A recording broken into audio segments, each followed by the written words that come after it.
আসসালামু আলাইকুম। বাংলাদেশ বেতার, রাজশাহী। স্থানীয় সংবাদ পড়ছি শাহনা পারভিন। প্রধান উপদেষ্টা অধ্যাপক ড মোহাম্মদ ইউনূসের সঙ্গে বৈঠক করেছেন ঢাকা সফররত মার্কিন প্রতিনিধি দল। তারা আজ রাষ্ট্রীয় অতিথি ভবন যমুনায় এ বৈঠক করেন।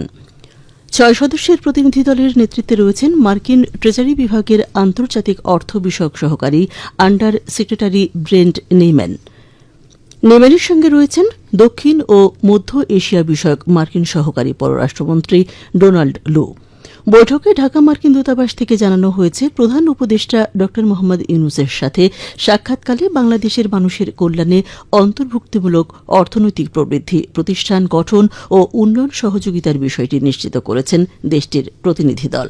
তারা বলেন, যেহেতু বাংলাদেশ ন্যায্য ও অন্তর্ভুক্তিমূলক ভবিষ্যতের দিকে এগিয়ে যেতে চায়, যুক্তরাষ্ট্র সেই প্রচেষ্টায় সহায়তা করবে। ড মোহাম্মদ ইউনূস ছাড়াও আজ পররাষ্ট্র উপদেষ্টা মোহাম্মদ তৌহিদ হোসেন এবং অর্থ ও বাণিজ্য উপদেষ্টা সালাউদ্দিন আহমেদের সঙ্গে সৌজন্য সাক্ষাৎ করেছেন মার্কিন প্রতিনিধি দলটি। দুর্যোগ ব্যবস্থাপনা ও ত্রাণ উপদেষ্টা ফারুকি আজম বলেছেন, ভুয়া মুক্তিযোদ্ধার প্রমাণ পেলেই ব্যবস্থা নেওয়া হবে। তিনি আজ সচিবালয়ে নিজ মন্ত্রণালয়ে ঢাকায় নিযুক্ত অস্ট্রেলিয়ার হাই কমিশনার নার্দিয়া সিম্পসনের সঙ্গে সাক্ষাৎ শেষে সাংবাদিকদের কথা বলেন। ফারুকি আজম বলেন, যদি কেউ মুক্তিযোদ্ধা না হয়ে মুক্তিযোদ্ধা বলে সুবিধা গ্রহণ করে থাকেন, তাহলে এটা শাস্তিযোগ্য অপরাধ। এমন অপরাধের তথ্য প্রমাণ পেলে তাদের বিরুদ্ধে ব্যবস্থা নেওয়া হবে।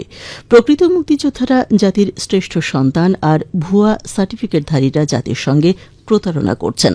তিনি বলেন, মুক্তিযোদ্ধার সন্তানের কোটায় সরকারি ও আধা সরকারি প্রতিষ্ঠানে কতজনের চাকরি হয়েছে সেসব তালিকা হবে। তারা প্রকৃত মুক্তিযোদ্ধার সন্তান কিনা তা নিরূপণ হবে। সে সঙ্গে ভুয়া মুক্তিযোদ্ধা কিনা তাও রিভিউ হবে। প্রকৃত মুক্তিযোদ্ধারা যাতে সম্মানিত হন সে বিষয়টিও দেখা হবে।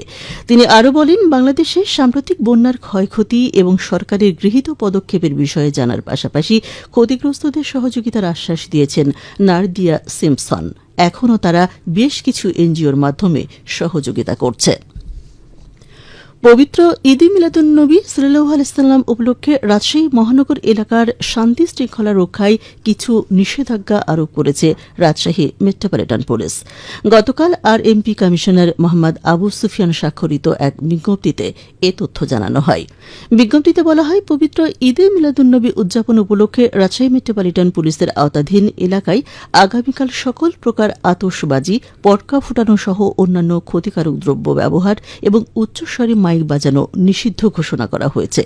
এই নিষেধাজ্ঞা অমান্যকারীদের বিরুদ্ধে যথাযথ আইন গ্রহণ করা হবে। ক্রমাগত বৃষ্টিতে নাটোরের জনজীবনে ছন্দপতন দেখা দিয়েছে। তবে এই বৃষ্টি চলমান চাষাবাদী কৃষির জন্য স্বস্তির। বৃষ্টি নিয়ে এখন শুনুন আমাদের নাটোর জেলা সংবাদদাতার একটি প্রতিবেদন। নাটোরে ৫০ মিলিমিটার বৃষ্টিপাত হয়েছে। বৃষ্টির কারণে বিপর্যস্ত হয়ে পড়েছে জনজীবন। সমস্যায় পড়েছেন ক্ষুদ্র ব্যবসায়ী আর শ্রমজীবী মানুষেরা। রিকশা চালক সোহেল বললেন, বৃষ্টির কারণে যাত্রীর সংখ্যা অনেক কম। বৃষ্টি এই জন্য বসে আছি, যাত্রীর দেখা পাওয়া যাচ্ছে না।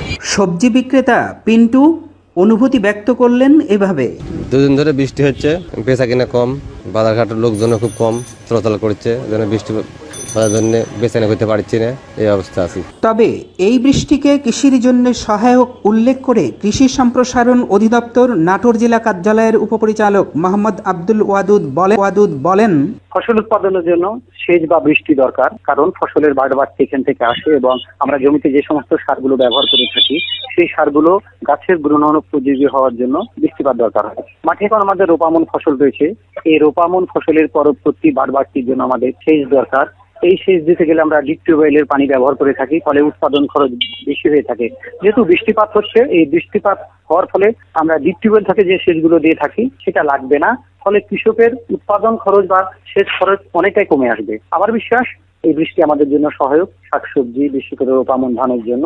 তবে আমাদের মাথায় একটা কথা রাখতে হবে যে অতি বৃষ্টির কারণে অতি বর্ষণে যাতে কোনো ফসলের ক্ষতি না হয়, আর ক্ষয়ক্ষতি যদি তেমন হয়ে থাকে আমরা কৃষি বিভাগ এ ব্যাপারে সোচ্চার রয়েছি। চলমান বৃষ্টিতে সজীব হোক কৃষি আর জনজীবনে ফিরে আসুক স্বস্তি, এমনটাই প্রত্যাশা সকলের।